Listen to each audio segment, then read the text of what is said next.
और जो खबर हम अब आपको बताने जा रहे हैं, ये खबर स्ट्रिक्टली फॉर एडल्ट्स है, तो बच्चे अगर देख रहे हैं तो कान बंद कर लीजिए, इसलिए क्योंकि आपके काम की चीज नहीं है।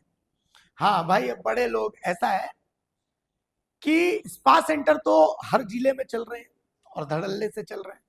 स्पा सेंटर में क्या होता है ये आपको भी पता है, हमको भी पता है, ठीक है। अब बात ऐसी है कि धनबाद में बैंक मोड़ थाना के करबला रोड में डॉल्फिन स्पा चलता है। यहाँ एक मसाज पार्लर है। यहाँ एक लड़की को बुलाया गया।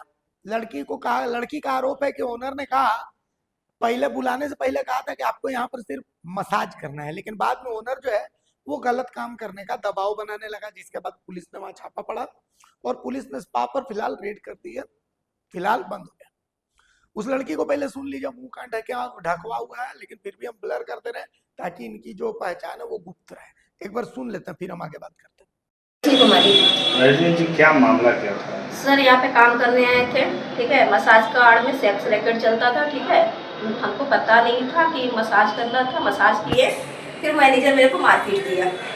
यहाँ पे ऑनर भी आया सर, ऑनर भी छोटा नोची सब कुछ किया। ऑनर का क्या नाम है? मनोज मंडल। क्या कर रहा था ऑनर? मारपीट क्यों किया आपके साथ? सर काम करने बोल रहा था। क्या काम करने बोल रहा था? Sex racket, sex. आपने क्यों आप मना कर रहे? क्यों मना कर नहीं करेंगे सर? 1000 में क्या होता है क्या काम? ये सब नहीं होता सर, हम नहीं कर पाते।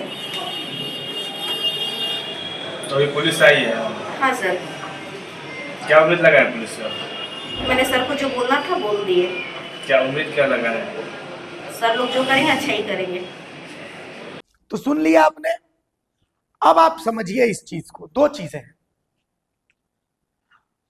सहमति से अगर एक पुरुष एक महिला दोनों बालिग हैं और दोनों संबंध स्थापित करते हैं बंद कमरे में, तो इसको क्या गुनाह की श्रेणी में रखा जाएगा, ये सवाल है।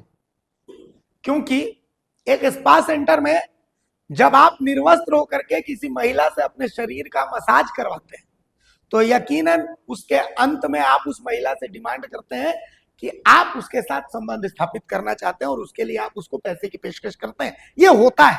आप भले अभी कितना बन जाइए कि ना हम तो एकदम पुण्यात्मा है, हमको इस सबसे मतलब ही नहीं है, जबकि फैक्ट यही है कि बंद कमरे में आप भी यही चाहते हैं। तो अब सवाल यह है कि कानूनन रूप से ये वैध है या अवैध है। अगर अवैध है तो फिर पुलिस ऐसे स्पा सेंटर्स में जब रेड करती है तो 24 घंटे के बाद यहाँ जिन लोगों को पकड़ा जाता है उनको छोड़ क्यों दिया जाता है? और अगर ये गलत नहीं है तो फिर ऐसे लोगों का भयादोहन करने के लिए इनको पकड़ा क्यों जाता है? तो पहले पुलिस प्रशासन इस बात को तय कर ले कि स्पा सेंटर्स चलने चाहिए कि नहीं चलने चाहिए।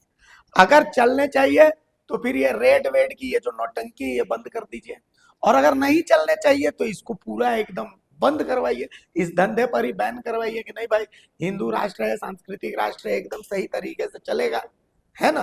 तो कुल मिलाकर के दोनों के बीच में एक पैर संस्कृति पर और दूसरा पैर आधुनिकता पर रख करके टंगरी चिहार नहीं सकते हैं।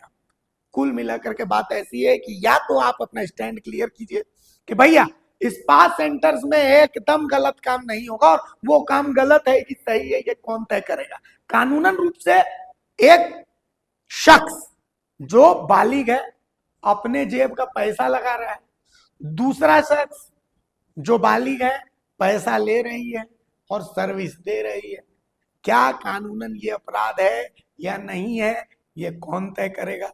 अगर कानूनन अपराध है तो तमाम स्पा सेंटर्स में यही चल रहा है, और अगर पुलिस को ये नहीं पता है तो बहुत भोले हो बाबूजी, और अगर पता है तो फिर सबको बंद करवाइए, और नहीं तो फिर कुछ चुनिंदा को वसूली के लिए काहे परेशान किया जा रहा है।